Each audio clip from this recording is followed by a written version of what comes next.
absolutely delighted to have you join the discussion, Achieving Net Zero, Meeting Ambition with Action, supported by IBM and SCG. But before we kick off, I would like you all to respond to the following sentence, scanning the QR code, which I think is a work in progress. We'll keep checking in on that throughout the day. Using one or two words, complete the sentence, the greatest enabler to achieving faster climate targets faster is, please keep adding your words onto that, and we'll keep checking in throughout the day to see what the results are. So commitment, collaboration, regulations showing up there. I'd now like to welcome my fellow panelists. Welcome this morning, gentlemen. Aaron Bishwas, Managing Partner for Strategic Sales and Sustainability Consulting at IBM in APAC. Welcome. Isao Sekiguchi, President, ASEAN at Nissan. Welcome. It's lovely to see you today. Rob Boyd, Regional Head, Asia Pacific Global Sustainability Policy and Partnerships at Boeing. Welcome, Rob. And Tamasek Satadudom, President and Chief Executive at SCG. Welcome. Thank you so much for joining us this morning. Now, governments and businesses around the world have committed to hastening their transition to net zero. Yet most public companies are not meeting reporting guidelines. Economic priorities can trump the political will for a green transition. So how can countries, organizations, and consumers be incentivized to make the transition to green energy? Around the world, governments have made commitments through a range of initiatives, shifting to more renewable energy sources, replacing public transport fleets with electric vehicles. Rob, perhaps we'll start with you. Which policies and incentives, you're working in aviation, have been most effective in encouraging individuals and businesses to reduce their carbon footprint? What's working and how can those be scaled? Yeah, sure. Thanks. Thank you, Gillian. And thank you for the opportunity to be here. I'd say, firstly, aviation's been in a relatively good position in that we've been working on this for quite some time. So the industry set goals actually 15 years ago in terms of decarbonisation. So this has been quite kind of well thought out in terms of the industry level. Policy has played catch up, and that's very helpful now. And I'd identify two sort of policy themes that I'm seeing as the most effective. Our biggest opportunity to decarbonise the entire aerospace sector is replacing the energy source that we use with a more sustainable one. And that can mean different things. But the policies that I've seen having effect there are twofold. One is starting to address valley of death issues. So when a company or a technology is new, helping it move through that challenging phase where there's a lot of risk to be able to develop the first facility and de-risk it, because facility 2, 3, 4 becomes a lot easier. And then the second thing is policies then that enable clear business decisions to go and build new energy facilities that give some certainty. So they're generally incentive-based policies that give cash flow certainty over the long run. And there's some really good examples of that around the world. We're starting to see more than doubling every year in terms of new fuel production coming online, but a lot more still to do. As you said, moving from one form of mobility to another, where do you see those real enabling policies in automotive? So, speaking of automotive, and particularly this region, adaptation of electric vehicle, the speed is different from one to another. Just to give the numbers, Hong Kong already exceeding 70% of its market to be EV. And this is heavily supported by the government scrap incentive that is transforming drivers, owners to change from the conventional gasoline cars to electric vehicle. Singapore leads second to Hong Kong, already 20%. Now, going back to your question on the policy and was it working, Thailand, when I arrived in 2021, the sales of electric vehicle was less than 1%. In the last couple of years, it exceeded already 14, 15%. How? So Thailand has a very clear vision on making the production of the EV hitting 30% by 2030. Now, with that target, they're putting incentive, financial incentive for OEMs. If they come and locally produce EV in Thailand, they will give the financial incentive, and basically those incentives are used to lower down the price. So that help a lot of brands bring in, especially coming from China, where import duty is zero, and they're able to match the price with the conventional gasoline car. Now the customers have a choice whether they would like to have a conventional gasoline car or EV. So that phenomena is one example that we see in effectiveness on the policy, where whether it's a financial incentive towards the brand, OEM, or to customers, but also there are some non-financial incentive that I see is working, where in Jakarta, Indonesia, where you have the even odd number days, and only the even number plates can drive in a certain area of Jakarta to reduce the number of traffic. Now EV can drive on every day. So there is a let's say, financial incentive that also plays as a policy that drives EV adoption. So still the number of infrastructure is limited. There are some challenges going forward, but those are some of the examples that are visibly working in this part of the region. Yeah, it's a tricky one, enforcing those sort of rules in cities. I mean, we've seen in London there's some mixed success with that, some political backlash. So but it's pretty courageous if you can get it to work. Tamasek, just to move to you in terms of, why are most publicly traded companies have a net zero target in place, but a lot of them aren't meeting those reporting protocols? What are the biggest obstacles currently preventing firms from meeting the protocols and meeting those net zero targets? How do you ensure transparency? Okay. So first of all, thank you for having me on the stage. And I would speak on the heavy industry. The SCG, we are the largest business is the chemicals, and the second largest is the cement. And the next one is the integrated packaging industry. So basically, you could think about the cement as one of the big issue, because in terms of the carbon emission, cement is very high intensity emission industry. So if you ask me about what is the obstacle and how to ensure transparency, let's start with the obstacle, how to decarbonize the cement industry. Number one is the cement industry still use coal. The first target, and probably the easiest target, is to stop using coal. That's very simple, right? So last year, we could achieve, in Thailand, we could achieve 40% cut of the coal, replacing with the biomass. Okay? We don't use the hydrogen yet. It's very expensive. Later on, I think the economic balance is very important. We need to make sure that we progress to the net zero, at the same time generate sufficient shareholder return. Okay? So a practical approach is needed. And for the cement industry in this region, biomass is one of a proven issue that we can do. So increasing the biomass, increasing the alternative fuels, and cutting coal will help us through 2030. However, after, let's say, we stop using coal, we're still far from the net zero. I have to admit that if we really want to achieve net zero by 2050, we need to change the production process. That means we have to produce low carbon cement.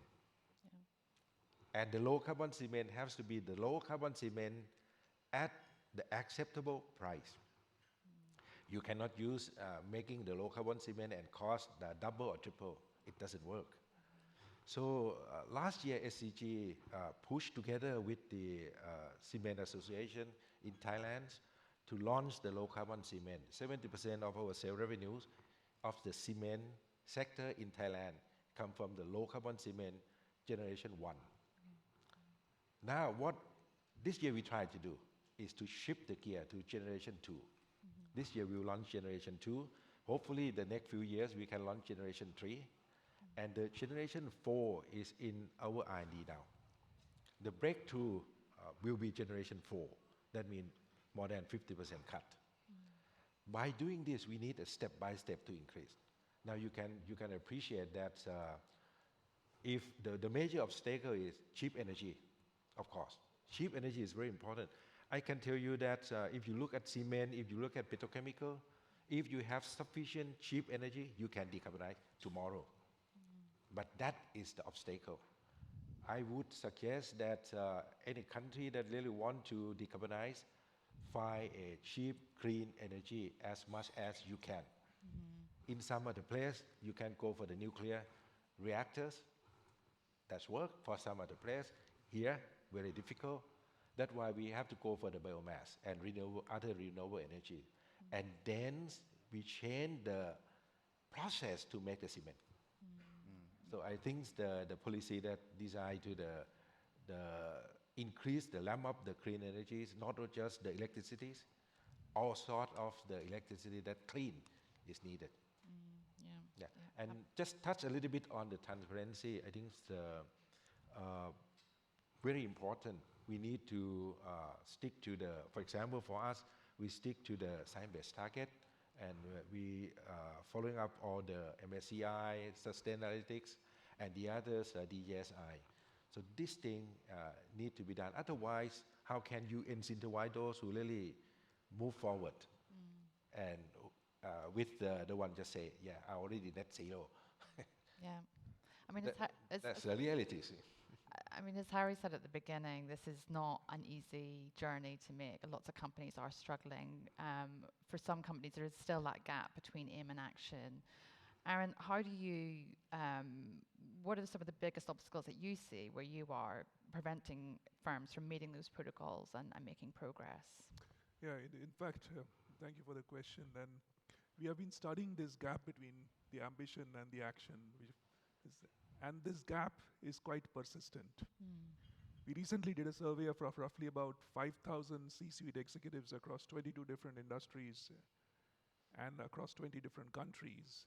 And what we found that about 76% of them said that sustainability is important for their business strategy, but only about 31% were making significant progress. And when we look at why, and I'll take a slightly different perspective here, we heard about the regulatory policy challenges, we heard about the challenges of not having enough clean energy.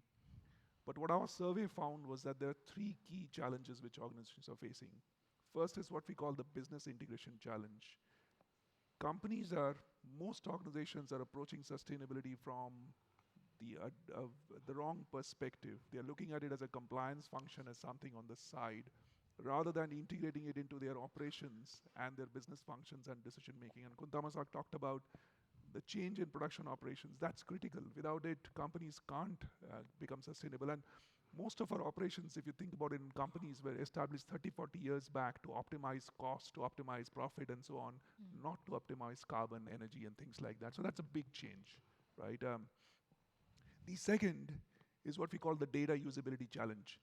Now, sustainability data is not like financial data. Financial data is easier to understand, manipulate and all that. Sustainability data is multidimensional. You are talking about weather data, multidimensional data. You're talking about data across your entire value chain, because just your own data is not going to make that much sense. And handling all of that and drawing insights from that in time is becoming a big challenge for organizations. And they're trying to do it through spreadsheets. Try it, and you'll know the challenge there. The third challenge is what I would call the people skills and decision-making challenge. Now, in our survey, one of the biggest issues that was highlighted was skills. And what we need to understand is that sustainability is complex. People in the workforce do not have an intuitive understanding of sustainability. They need to be enabled, they need to be taught. And unless you have people who understand sustainability, how can you have people who can make the right kind of operational decisions? And how can you have people who can make the trade-offs between sustainability and profitability? Because yes, we need to drive both, but if your people are not equipped to make those changes, how can that happen? So these are the three key challenges we see: the business integration challenge, the data usability challenge, and the people skills and decision-making challenge. That green skills piece has been actually a huge preoccupation for Economist Impact. So we published two quite big research pieces this year on that. It's not just people on the shop floor, it's leadership as well, maybe leadership in particular.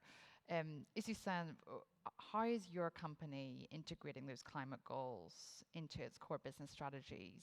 And to what extent then does leadership buy-in help fuel those ambitious targets? Like, how important has that been to get the boardroom on board?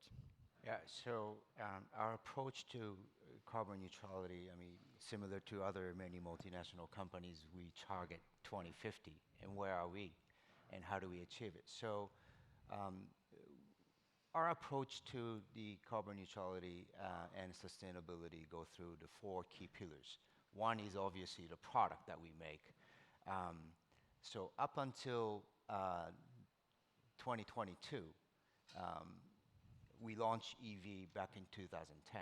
And how are we doing in terms of reducing the CO2 emission through the models that we sell? More than 40% of CO2 has been reduced compared with 2000. So over 20 years plus, we've been able to reduce CO2. And again, our focus on the first pillar is the products. And what we are going to be doing is we will focus on the 2 electrification, basically the powertrains. One is a pure BEV. Another is what we call e-power, which is a hybrid technology. So we still need the multi-options. We cannot just go to BEV, and you talk about how do we balance the profitability and the sustainability. At the end of the day, for us, customer is the one that will choose the car. So we need to give the options for customers to choose from. So e-power for us is kind of a transition technology going forward. So e-power is the second pillar. So one is BEV, and then the second is the e-power. Now the third is obviously the manufacturing. You mentioned about how to change the process on the manufacturing. So we've been going through to revisit our processes, and doing the manufacturing is another approach to reduce the carbon emission. And obviously the fourth is the breakthrough in the technology. We need to have a breakthrough in the technology that contributes to achieving that carbon neutrality. So again, it's our effort, but I think it's common across the industry. We manufacture alone cannot achieve this target. I mean, selling EV, as I mentioned earlier, it has to be supported with the policies, incentives, infrastructure. And you talk about the power supply. Not many people talk about the importance of the supply of energy. What happens if Japan today's the electric cars accounts only 3% of the total market? What happens if it goes like Hong Kong, 70%? Some experts say that we need more nuclear power plants to fuel the energy to the market. So we need to see how the total ecosystem works. We cannot just push, okay, EV is friendly to the ecosystem. We need to have the entire ecosystem to work. And to do so, the collaboration among government, private sectors, communities, all of that need to come together in achieving those targets. Yeah, I think we saw an element of that. I'm based in Singapore, where, you know, charging units and so on had to sort of catch up with the adoption of EVs, and it's a bit of a chicken and egg situation. Rob, you know, during COVID, obviously the aviation industry took quite a hit. You know, how difficult has it been to keep the internal stakeholders on board as you're trying to hit these climate targets against, you know, trying to bring the profits up again? And to what extent then does you know, trying to get that leadership buy-in help drive that? Yeah, it's a really interesting question. COVID, as everybody knows, shut down aviation. Went from being an incredibly vibrant, active industry to almost a 90% decline in a matter of months. There was every reason to think that sustainability might have just been put to one side and paused. It actually did not stop at all. If anything, there was more momentum on sustainability initiatives during the 2020 to 2023, let's say, period than I saw in the 3 years prior. So that momentum actually accelerated. And a few examples. The industry set its net zero commitment in 2021. ICAO, which is the UN body that governs aviation, 193 countries agreed on net zero at the state level, at the country level.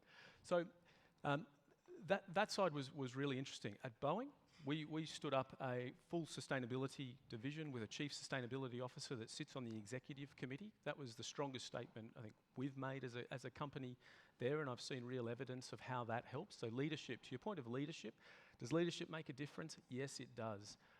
In setting and implementing sustainability goals and achievement, you touched on, it's fine to have goals, but you need to be tracking achievement. And some of that is data as well, making sure you've got the right data sets. And if you don't, working out how do you get a better set of data. So for us, for Boeing, that's been at the manufacturing level, understanding our full supply chain, not just inside our own walls, but all of our suppliers. Our broader emissions, which includes the emissions generated by our customers that use our product, that's most of our emissions. That's 99% of the entire portfolio of emissions. That's scope 3.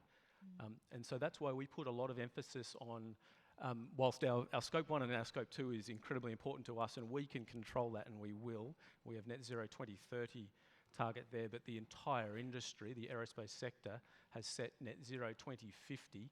And as I say, 99% of ours is scope 3, our customers, and that's why we put a lot of attention on helping the ecosystem decarbonise there.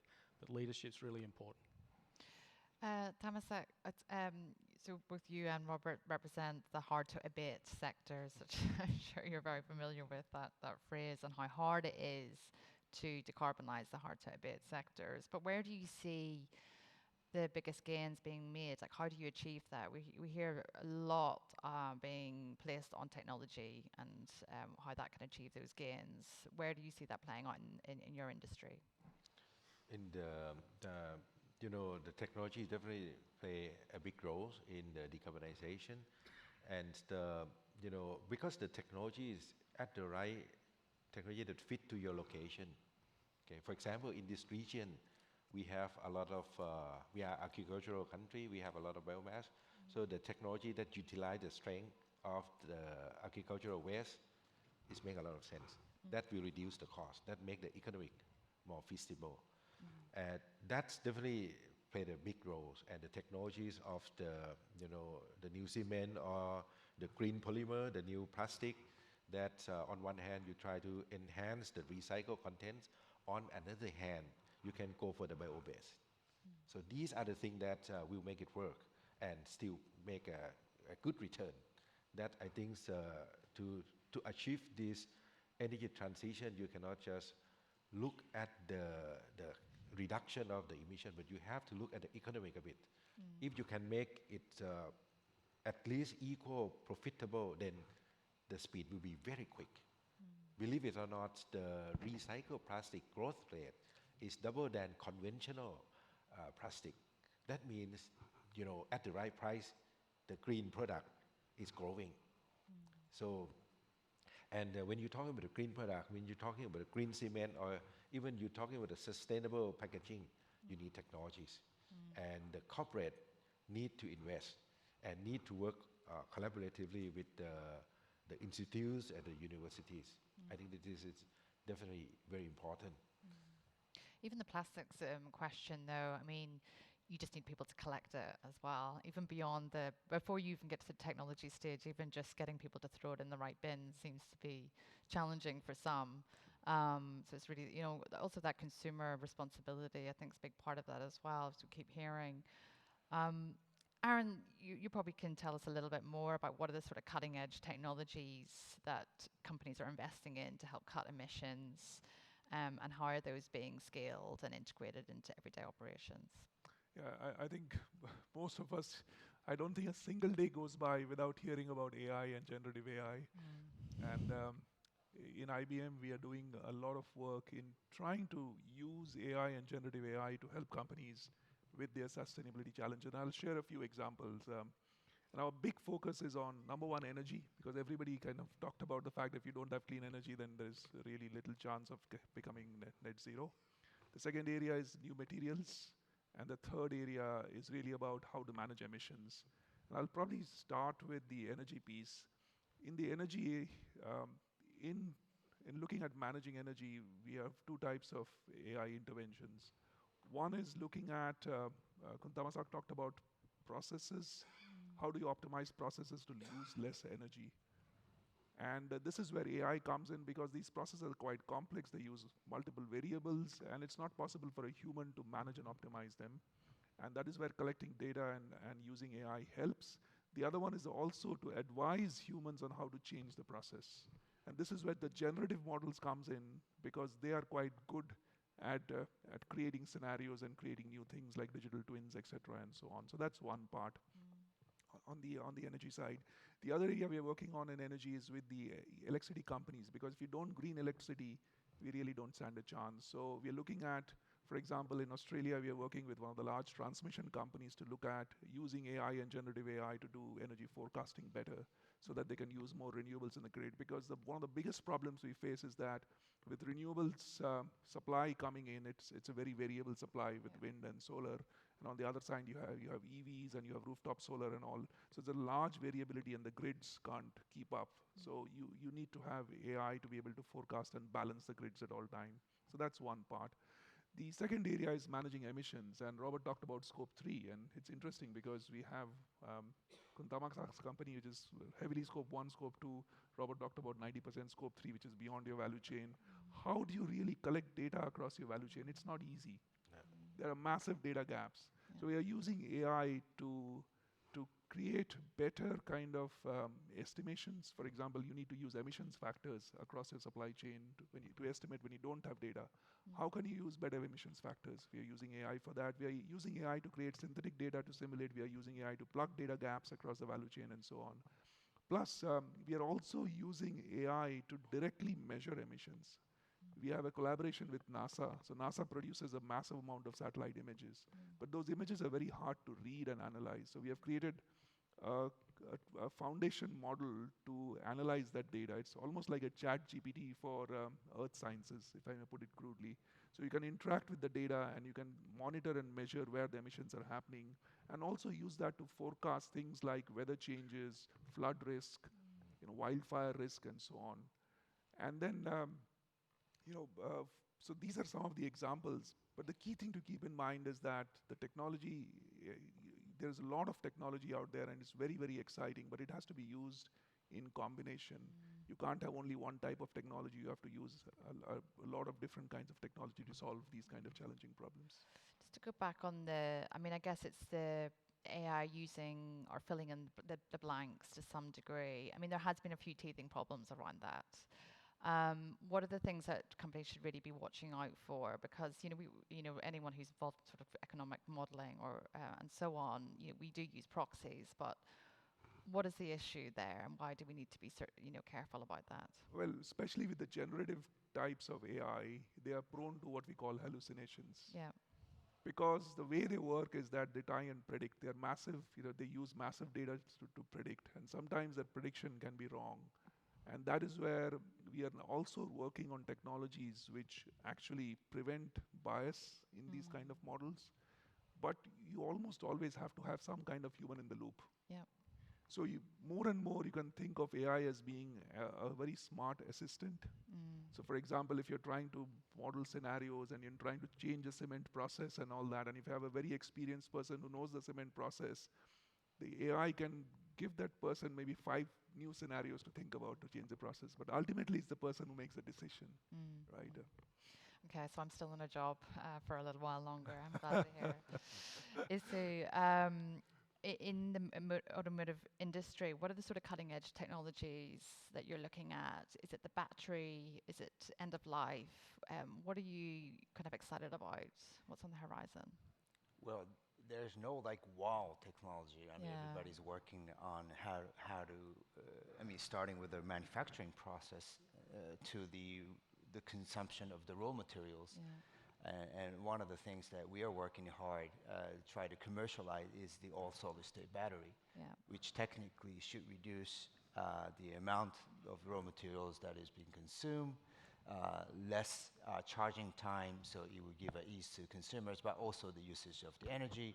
So all of that is a work in progress. Hopefully we're now targeting to commercialize by 2028. There's no magic to reduce the emission tomorrow. again, we need to really collaborate throughout the industry and take a supply chain, for example. I mean, how do we control the total amount of emission that are being consumed throughout the supply chain? We have tier 3, tier 2, tier 1 suppliers to shipping companies that bring the cars and parts, and also throughout the life cycle of the cars until scrapping the car.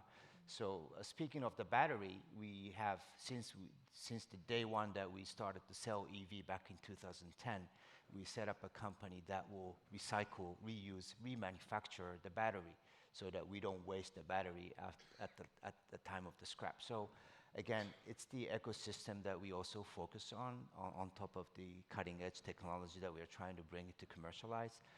So again, those are the work that we've been doing since we started to launch car, and understanding how the carbon neutrality work is really a long-term work that needs to be tackled. Thank you. Okay, I'm going to open it up to the floor. I think we've got a couple of people with roving microphones. So if anyone has a question, please raise your hand. Just keep the questions concise, please. Do we have any questions from our audience? Anyone? Am I missing anyone? No? Oh, you're very quiet. Okay. Okay.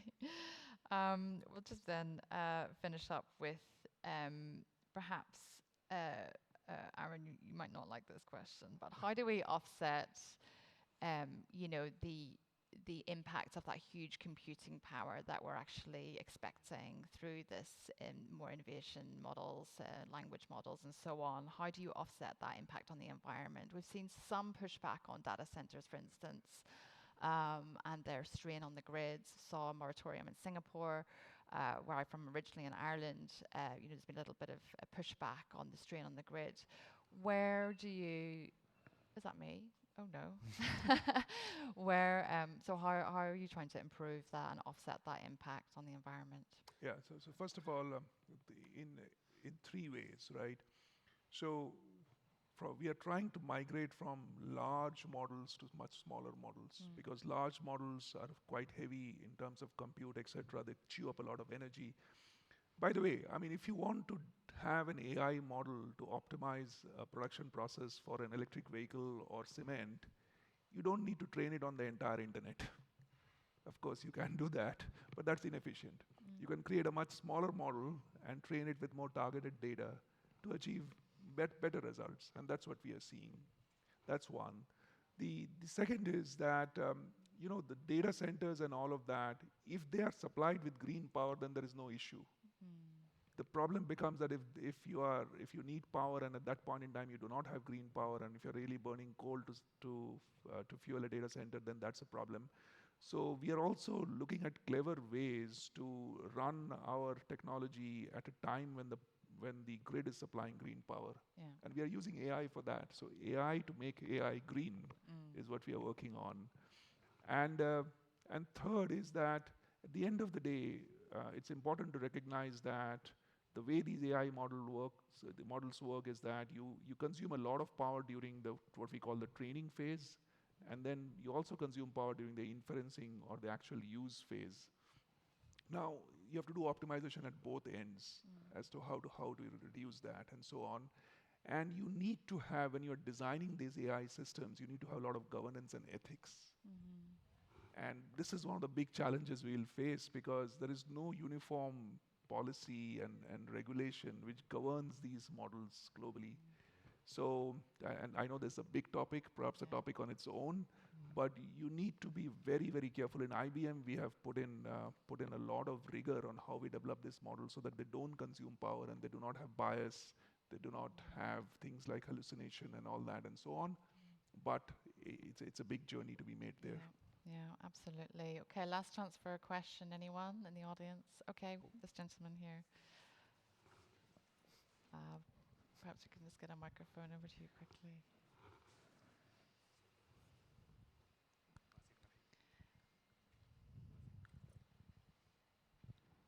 Good morning. My name is Johnny Tam. I think to reach net zero, it's very difficult. And first of all, we have to reach carbon neutrality first, right? Can you share from your company how do you reach carbon neutrality first? Thank you. Was that anyone in particular? Would anyone like to? No, I think all of you are very prominent. I'm happy to kick off on carbon neutrality. So two pieces, carbon neutrality and then pathway to net zero. So carbon neutrality, there's an international agreement struck for aviation called the Carbon Offsetting and Reduction Scheme for International Aviation.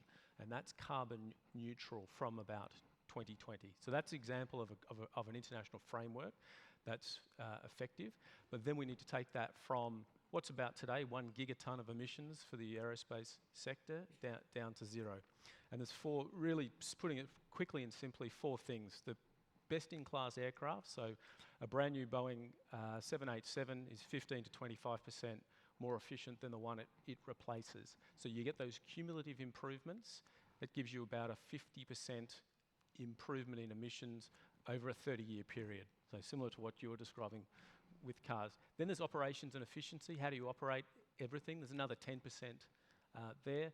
There's new tech into the future, and that can be things like hydrogen or electric, or just changes in design. We're working on, with NASA, on a transonic truss brace wing that will look slightly different.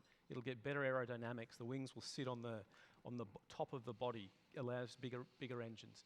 And then the biggest one is transitioning the energy source to fully sustainable. And that's what's going to take 25 years. But that's the portion that will be about 50% of what we need to do to get to net zero once everything else is taken into account. So that's the pathway for aviation to net zero. Okay, thank you very much. And I think we're going to have to wrap up there, unfortunately.